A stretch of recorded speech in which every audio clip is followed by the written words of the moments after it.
Olá, vamos então ao nosso tempo tão especial hoje. Bem-vindos a todos vocês que estão chegando aí no nosso canal.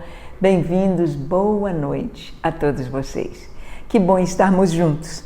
Hoje especial em que nós queremos proclamar sobre os céus do Brasil a palavra do Senhor. Esta palavra salvadora, esta palavra vivificadora, esta palavra que é bênção, mas também é espada de dois gumes, é a espada flamejante que lançamos sobre o céu do nosso país. Bem, hoje eu não vou conseguir ler os comentários porque nós tivemos de gravar por estar em viagem de Rondônia, de Roraima para Belo Horizonte. Então, nós tivemos de gravar a nossa live de hoje, mas nós vamos acompanhar aí e queremos louvar a Deus pela vida de cada um de vocês, cada um que tem vindo, que está aí firme neste propósito, buscando ao Senhor em primeiro lugar, amando ao Senhor acima de tudo, orando e intercedendo pelo nosso país. Nós vamos então primeiramente orar uns pelos outros.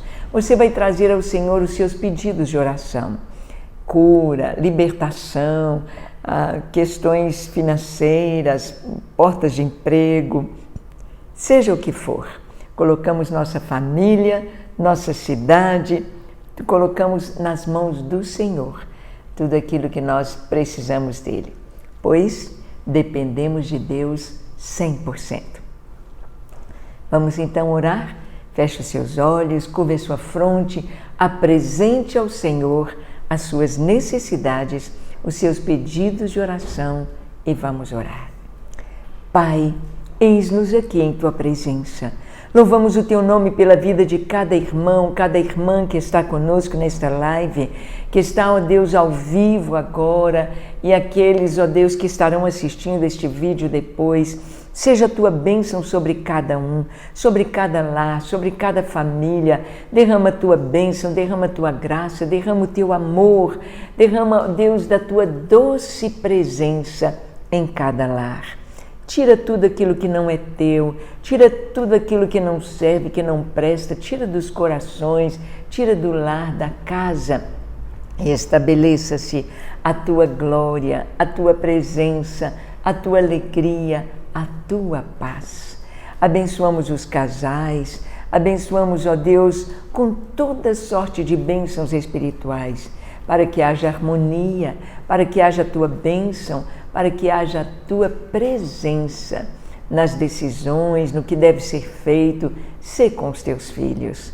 Abençoe, Senhor, nós oramos aqueles que estão fazendo aniversário neste dia, nesta data, que a Tua bênção seja sobre cada um. Senhor, alcance com o Teu presente maravilhoso que é a Tua presença, a Tua vontade e a Tua palavra. Tu, Senhor, és tudo que nós queremos e precisamos. Senhor, visita cada lar nesta hora, visita trazendo a Tua bênção, o Teu favor. E, ó Deus, nós oramos para que o Senhor traga cura para os enfermos. São tantas enfermidades, são tantas pessoas enfermas, mas o Senhor é o nosso Deus, Jeová Rafá, o Deus que cura. Traz a Tua cura a nossos irmãos. Visita nesta hora, Senhor, todos os hospitais, todos os CTIs em toda a face da terra. Onde houver um enfermo, desde o pequenino no ventre materno ao mais idoso, onde houver um enfermo, que o Senhor visite, trazendo cura. E neste sopro maravilhoso, ó Espírito de Deus, neste sopro de cura, neste sopro de vida, neste sopro de ressurreição, o Senhor possa trazer a salvação. Que saibam que foram curados pelo Senhor e que saibam e possam se arrepender dos seus maus caminhos e entregar suas vidas ao Senhor e serem salvos. Nós oramos, entregando tudo em Tuas mãos, cada lar, cada família, cada pedido de oração, no nome de Jesus. Amém, amém e amém. Glória a Deus. Como é maravilhoso podermos orar, não é verdade? Como é maravilhoso sabermos que temos um Deus tão lindo. Este Deus que nos ama, que cuida de nós, que ouve e responde às nossas orações. Bem, hoje nós estamos começando mais um livro da Bíblia. Nós já lemos 39 livros do Antigo Testamento, um livro do Novo Testamento. Lemos o Evangelho de Mateus, que nos mostra Jesus como rei, com a face de leão, Jesus como rei. E vimos como Mateus escreve para os judeus, trazendo todas as profecias sobre Jesus que se cumprem uma a uma no Filho de Deus. E agora, hoje, vamos entrar no segundo livro do Novo Testamento. Podemos dizer o 41º livro da Bíblia. 41 livros. Uau, glória a Deus! Então, é o livro de Marcos. Marcos, ou João Marcos, era primo de Barnabé. Marcos não foi um dos 12 apóstolos, era um jovem, mas ele esteve presente, ele foi testemunha ocular. E quando vemos o Evangelho de Marcos, eu fico impressionada com Marcos, porque ele consegue escrever de uma maneira tão concisa, de uma maneira tão clara, tão direta, tão perfeita, usando tão poucas palavras para traduzir uma ação. E Marcos, ele escreve o seu Evangelho para os romanos. Os romanos são como hoje a gente vai colocar, vai postar notícias, tudo que vai postar, as pessoas querem tudo resumido, querem tudo rápido. Assim era no Império Romano. Eles não queriam muita conversa, tudo rápido. Então, o Evangelho segundo Marcos é o menor dos 4, 16 capítulos, e ele coloca de uma maneira bem concisa, e todo o Evangelho de Marcos praticamente consta dentro dos Evangelhos sinóticos, dentro de Mateus e dentro de Lucas. Mateus floreia um pouquinho mais, tem um pouquinho mais de coisas que Marcos, Lucas da mesma forma, e Marcos é mais conciso. Então, Marcos nos apresenta Jesus como servo. É o rosto de boi. Não eram os 4 rostos dos seres viventes? Leão, boi, homem e águia voando. Leão é Mateus, boi ou servo é o Evangelho de Marcos. O rosto de homem ou o Filho de Deus humano plenamente é o Evangelho de Lucas, e a águia no seu voo, o Evangelho de João, que voa mais alto e que nos leva a grandes distâncias na revelação de Deus. Bem, vamos então começar o Evangelho de Marcos, e você vai ver que as palavras que nós vamos encontrar em Marcos é e logo, imediatamente, e a seguir, porque Jesus é um servo que está cumprindo a agenda do Pai, está fazendo a vontade de Deus. Vamos ver então. Cláudia, querida, colocando aí o texto, sabemos que você está sempre a postos. Vamos ver então, capítulo 1 de Marcos. Princípio do Evangelho de Jesus Cristo, Filho de Deus. Verso 2. Conforme está escrito na profecia de Isaías, eis aí envio diante da tua face o meu mensageiro, o qual preparará o teu caminho. Voz do que clama no deserto, preparai o caminho do Senhor, endireitai as suas veredas. Apareceu João Batista no deserto, pregando o batismo de arrependimento para a remissão dos pecados. Saíam a ter com ele toda a província da Judéia e todos os habitantes de Jerusalém, e confessando seus pecados, eram batizados por ele no Rio Jordão. As vestes de João eram feitas de pelos de camelo, ele trazia um cinto de couro e se alimentava de gafanhotos e mel silvestre.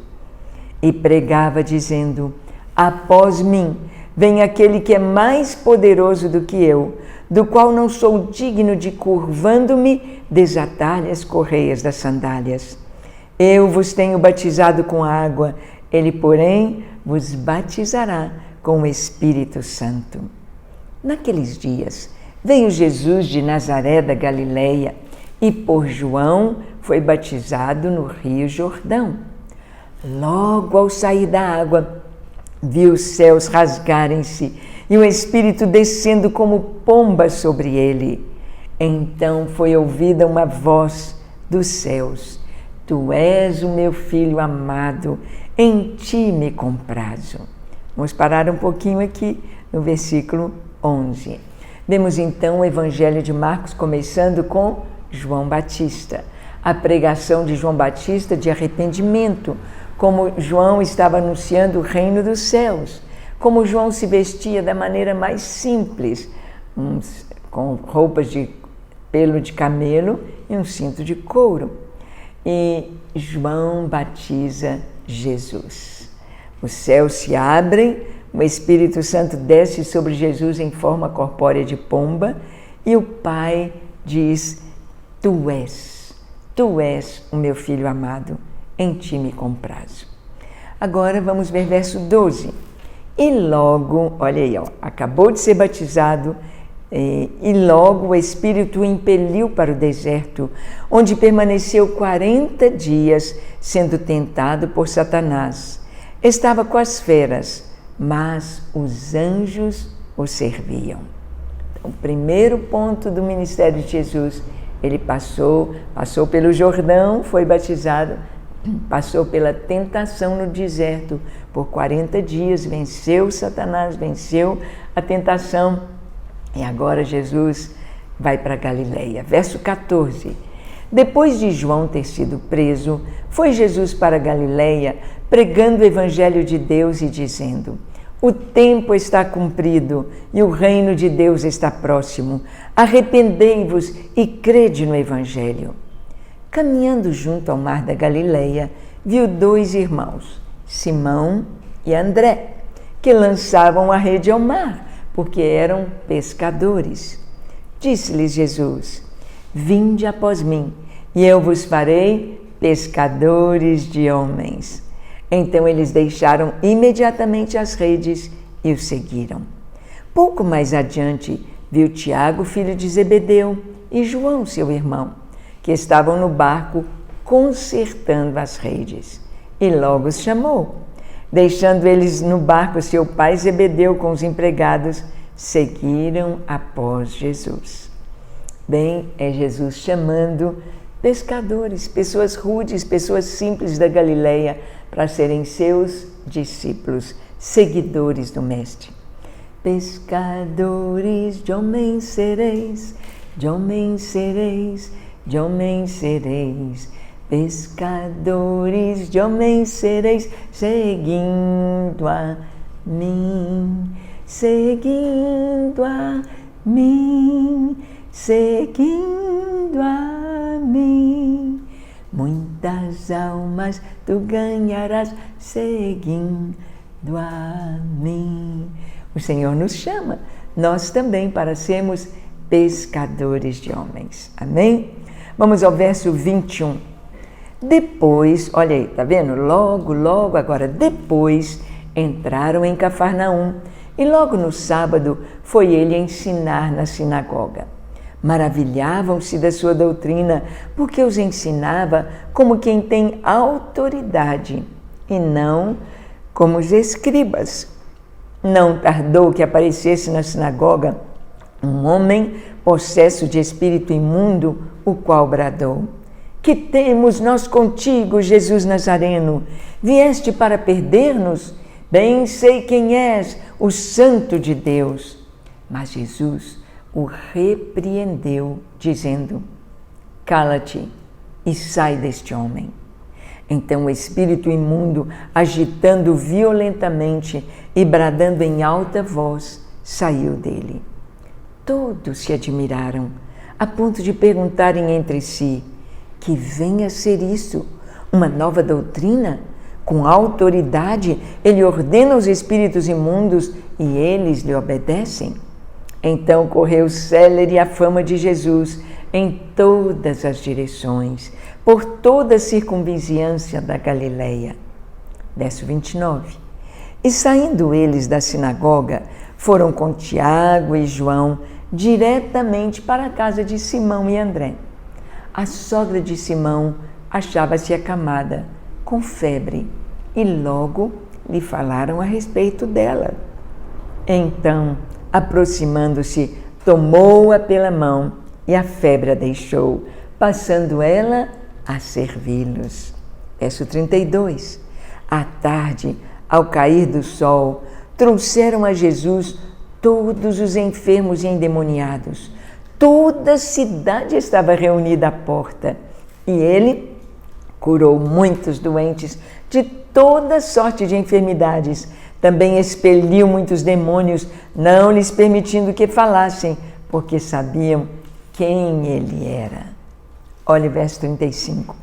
Tendo-se levantado alta madrugada, saiu, foi para um lugar deserto e ali, o que ele fazia? Orava. Procuravam-no diligentemente Simão e os que com ele estavam. Tendo encontrado, lhe disseram: todos te buscam. Jesus, porém, lhes disse: vamos a outros lugares, às povoações vizinhas, a fim de que eu pregue também ali, pois para isto é que eu vim. Então foi por toda a Galileia, pregando nas sinagogas deles e expelindo os demônios. Verso 40. Aproximou-se dele um leproso, rogando-lhe de joelhos: se quiseres, podes purificar-me.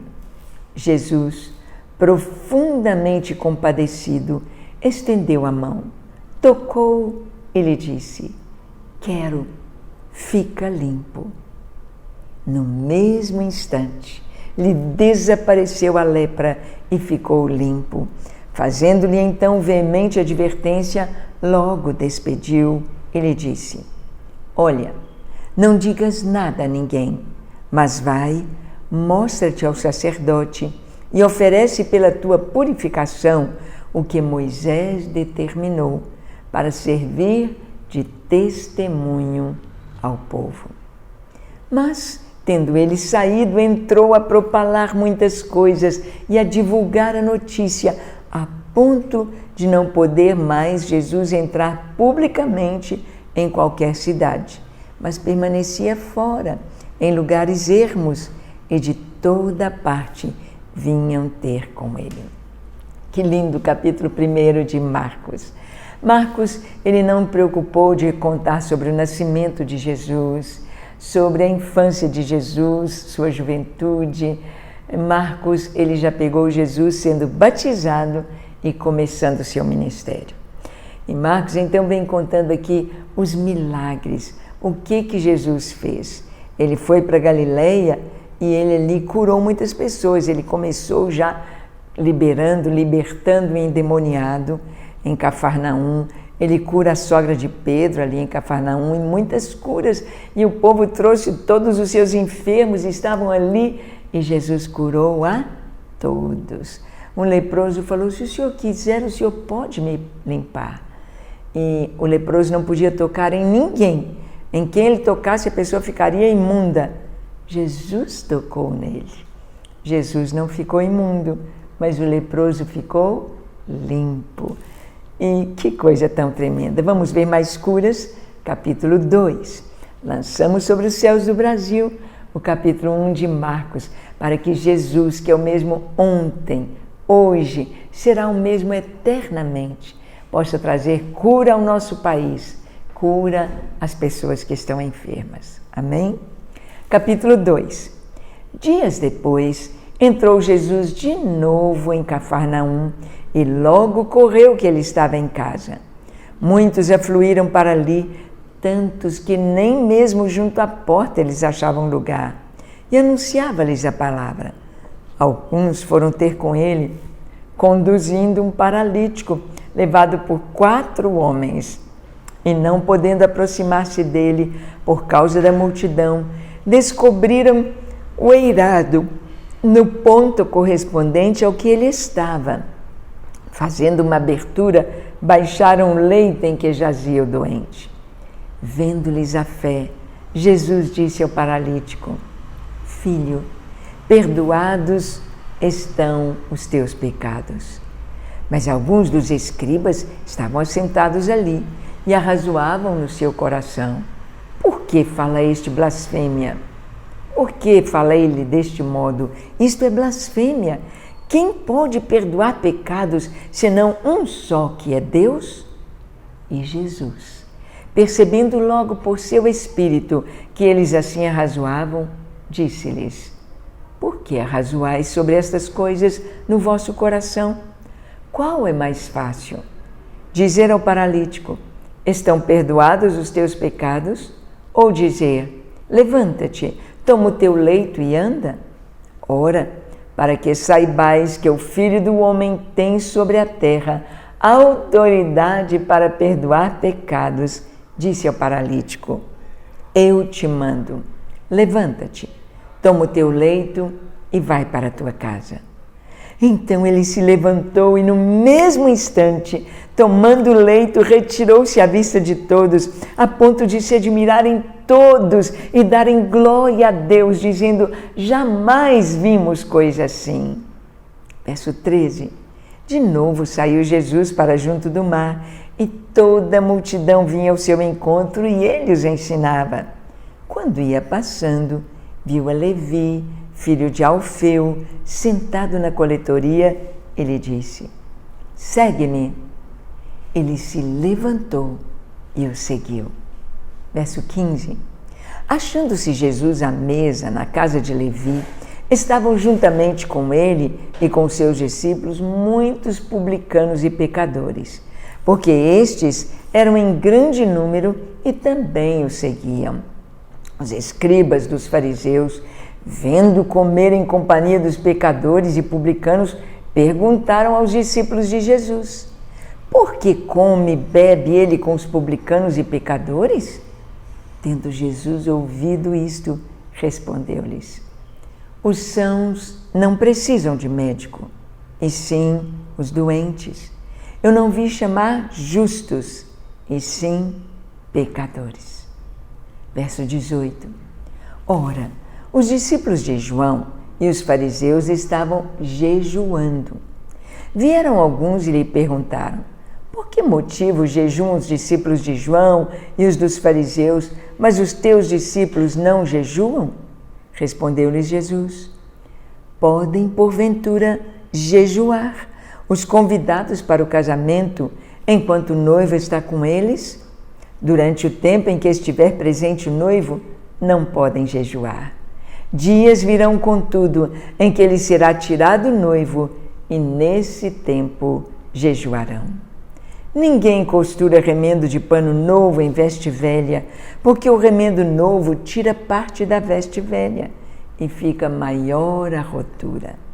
Ninguém põe vinho novo em odres velhos, do contrário o vinho romperá os odres, e tanto se perde o vinho como os odres, mas põe-se vinho novo em odres novos.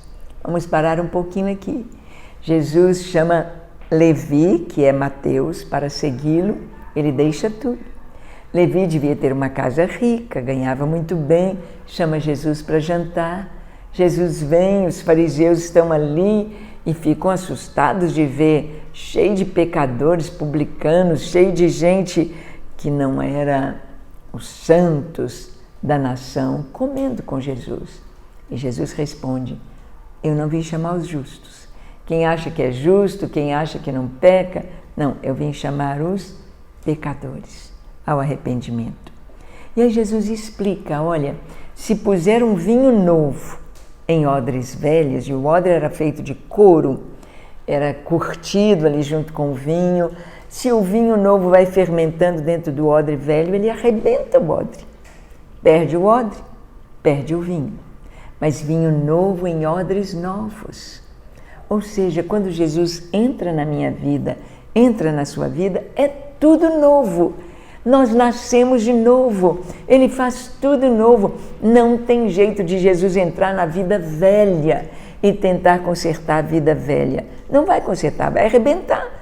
A pessoa não aguenta, ela perde Jesus, ela perde o prazer da vida dela, mas Jesus vem fazer tudo novo. Ali, Jesus estava dizendo: olha, não mais o judaísmo, mas agora o cristianismo. Cristianismo é diferente do judaísmo? Sim, claro. Porque o cristianismo em Cristo, Novo Testamento, o Velho Testamento é sombra. Nós vamos ver o apóstolo Paulo explicar isso nas cartas dele. O Antigo Testamento é sombra, podemos dizer assim, vai se cumprir no Novo Testamento em Jesus. Não dá para carregar Jesus dentro do judaísmo, não dá. Por isso que o templo foi destruído. Em Jerusalém, no ano 72, o templo foi destruído e desde então os judeus estão sem o templo. Não dá, porque Jesus veio trazer tudo novo. Versículo 23. Ora, aconteceu atravessar Jesus em dia de sábado as searas, e os discípulos, ao passarem, colhiam espigas. Advertiram-nos os fariseus: vê, porque fazem o que não é lícito aos sábados? Mas ele lhes respondeu: nunca lestes o que fez Davi quando se viu em necessidade e teve fome, ele e os seus companheiros? Como entrou na casa de Deus no tempo do sumo sacerdote Abiatar e comeu os pães da proposição, aos quais não é lícito comer senão só os sacerdotes? E deu também aos que estavam com ele. E acrescentou: o sábado foi estabelecido por causa do homem, e não o homem por causa do sábado, de sorte que o Filho do Homem é Senhor também do sábado. Agora, os fariseus vão pegar a questão do jejum. Por que a gente jejua e vocês não jejuam? Seus discípulos não jejuam. Jesus disse: o noivo está na festa, não é tempo de jejuar, é tempo de festa, de aproveitar tudo que Jesus tinha para passar. Agora, dias virão. E hoje nós vivemos dias de jejum, dias de súplicas, dias de oração, de jejum. Aqui eles começam a criticar Jesus por causa do sábado. Olha, seus discípulos colhendo no dia de sábado e eles estão colhendo e comendo. Jesus disse: olha, Davi fez isso, teve fome e comeu o que ele não podia comer, que era o pão dos sacerdotes, os pães da proposição. E não foi considerado pecado, ele estava com fome, havia necessidade. E aqui os discípulos também, Jesus traz essa palavra tão linda. O homem não foi feito por causa do sábado, mas o sábado foi feito por causa do homem. O sábado foi feito para que o homem pudesse descansar e louvar a Deus por tudo que recebe. Lançamos sobre os céus do Brasil o capítulo 1 e o capítulo 2 do Evangelho de Marcos, mostrando a glória de Jesus e que Ele reine sobre o nosso país e que Ele venha estabelecer os princípios maravilhosos do seu reino entre nós. Vamos ao capítulo 3? De novo, entrou Jesus na sinagoga e estava ali um homem que tinha ressequida uma das mãos. E estavam observando a Jesus para ver se o curaria no dia de sábado, a fim de o acusarem. E disse Jesus ao homem da mão ressequida: vem para o meio. Então lhes perguntou: é lícito nos sábados fazer o bem ou fazer o mal? Salvar a vida ou tirá-la? Mas eles ficaram em silêncio, olhando-os ao redor. E indignado e condoído com a dureza do seu coração, disse ao homem: estende a mão. Estendeu-a e a mão lhe foi restaurada. Retirando-se os fariseus, conspiravam logo com os herodianos contra ele em como lhe tirariam a vida. Retirou-se Jesus com seus discípulos para os lados do mar. Seguia-o da Galiléia uma grande multidão, também da Judéia, de Jerusalém, da Idumeia, da além do Jordão e dos arredores de Tiro e de Sidom, uma grande multidão. Sabendo quantas coisas Jesus fazia, essa multidão veio ter com ele. Então recomendou a seus discípulos que sempre lhe tivessem pronto um barquinho, por causa da multidão, a fim de não o comprimirem, pois curava muitos, de modo que todos os que padeciam de qualquer enfermidade se arrojavam a ele para o tocar. Também os espíritos imundos, quando o viam, prostravam-se diante dele e exclamavam: tu és o Filho de Deus. mas Jesus lhes advertia severamente que não o expusessem à publicidade. Verso 13. Depois subiu ao monte e chamou os que ele mesmo quis e vieram para junto dele. Então designou 12 para estarem com ele e para os enviar a pregar e a exercer autoridade e expelir demônios. Eis os 12 que designou: Simão, a quem acrescentou o nome de Pedro, Tiago, filho de Zebedeu, e João, seu irmão, aos quais deu o nome de Boanerges, que quer dizer filhos do trovão, André, Filipe, Bartolomeu, Mateus, Tomé, Tiago, filho de Alfeu, Tadeu, Simão Zelote e Judas Iscariotes, que foi quem o traiu. Verso 20. Então ele foi para casa. Não obstante, a multidão afluiu de novo, de tal modo que nem podiam comer. E quando os parentes de Jesus ouviram isto, saíram para o prender, porque diziam: está fora de si. Os escribas que haviam descido de Jerusalém diziam: ele está possesso de Beelzebu, e é pelo maioral dos demônios que expele os demônios. Então, convocando Jesus, lhes disse por meio de parábolas: como pode Satanás expelir a Satanás? Se um reino estiver dividido contra si mesmo, tal reino não subsistirá. Se uma casa estiver dividida contra si mesma, tal casa não poderá subsistir. Se, pois, Satanás se levantou contra si mesmo e está dividido, não pode subsistir, mas perece. Ninguém pode entrar na casa do valente para roubar-lhe os bens, sem primeiro amarrá-lo, e só então lhe saqueará a casa. Em verdade vos digo que tudo será perdoado aos homens será perdoado aos filhos dos homens, os pecados e as blasfêmias que proferirem.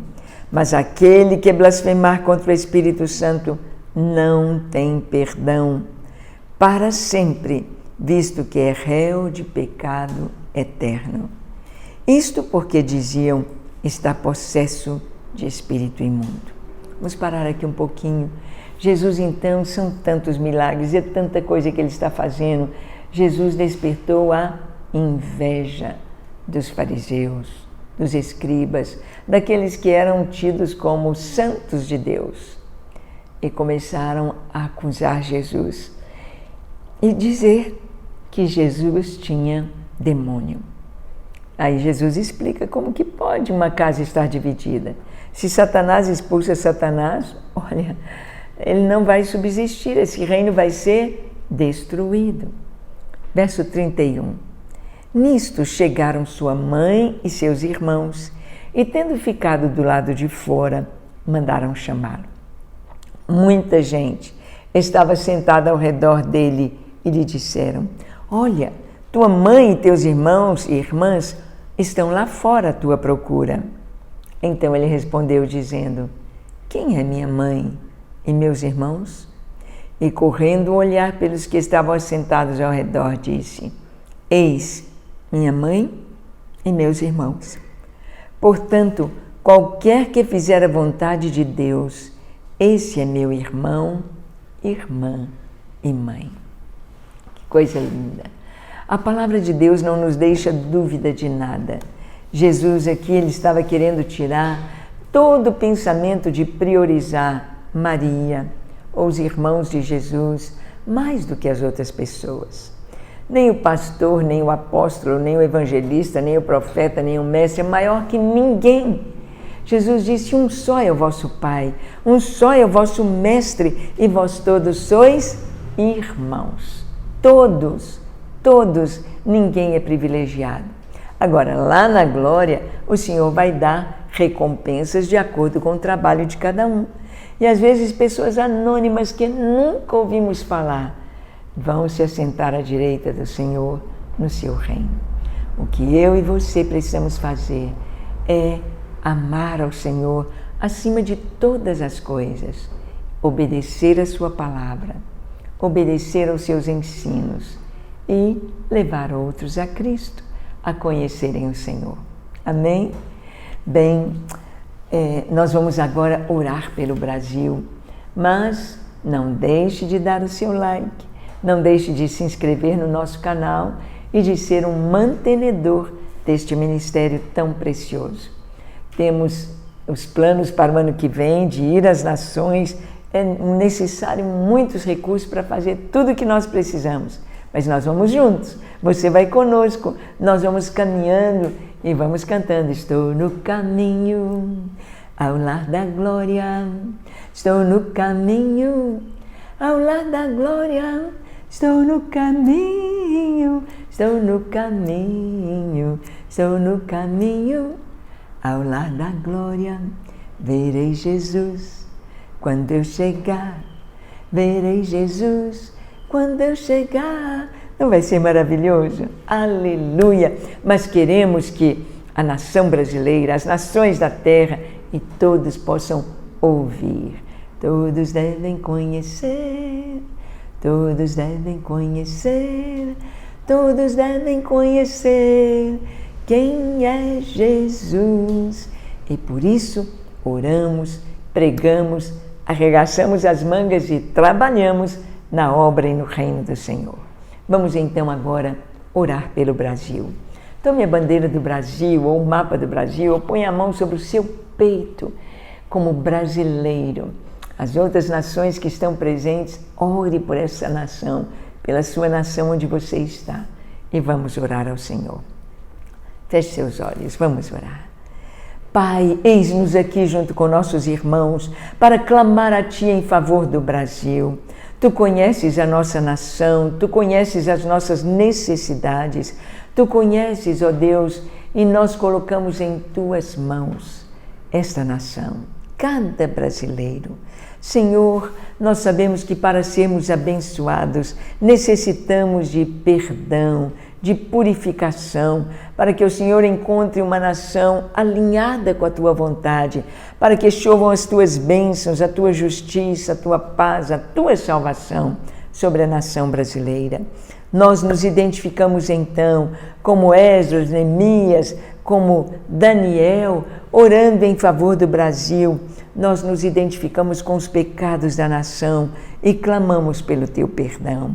Sim, Senhor, estende a Tua mão para perdoar de toda iniquidade, de todo pecado, pois, Senhor, a Tua palavra nos diz: se o meu povo, que se chama pelo meu nome, se humilhar e orar e buscar a minha face e se converter dos seus maus caminhos, eu ouvirei dos céus, perdoarei os seus pecados e sararei a sua terra. Sara, Senhor, a nossa terra, sara o Brasil de toda enfermidade maligna. Oh, Senhor, nos arrependemos de toda idolatria, de toda feitiçaria, de toda abominação, de toda imoralidade, de toda ideologia contrária à Tua palavra, de toda corrupção, de toda violência, de tudo que não Te agrada. Nos arrependemos, Senhor, e clamamos pelo Teu perdão. Perdoa, estende a Tua bênção para curar a nossa nação, dos nossos céus chovam justiça, e a nossa terra dela brote salvação. Salva o Brasil, abençoa o nosso presidente com sabedoria, dê-lhe a Tua graça, a ele e aos seus ministros, para governarem o país com sabedoria, discernimento e entendimento da Tua vontade. Abençoa, Senhor, e venha o Teu reino sobre o Palácio do Planalto, sobre o Congresso Nacional, sobre o Senado Federal, sobre o STF, todo o judiciário brasileiro. Traz o entendimento de que Jesus é o Senhor do Brasil, de que Jesus se assenta no trono para julgar e abençoar a nossa nação. Abençoe, ó Deus, venha o Teu reino sobre toda a nação, que o Teu reino se expanda e se multiplique através da Tua igreja, que a igreja seja sábia, seja santa, seja pura, seja avivada pelo Teu Espírito Santo. Dá-nos a alegria de viver todos os nossos dias para a honra e glória do Teu nome. É no nome precioso de Jesus que nós oramos. Amém, amém e amém. Graças a Deus. Nosso Deus é bondoso e fiel, nos ouve e abençoa o nosso Brasil. Gente, muito obrigada de estarmos juntos. Obrigada a você que está acompanhando conosco dia após dia, orando juntos. Recebam nosso beijo, nosso abraço, alegria de estarmos juntos e vamos ser fiéis até que Ele venha. Deus te abençoe, uma boa noite a todos vocês, até amanhã, se o Senhor nos permitir. Shalom, Deus os abençoe. Shalom.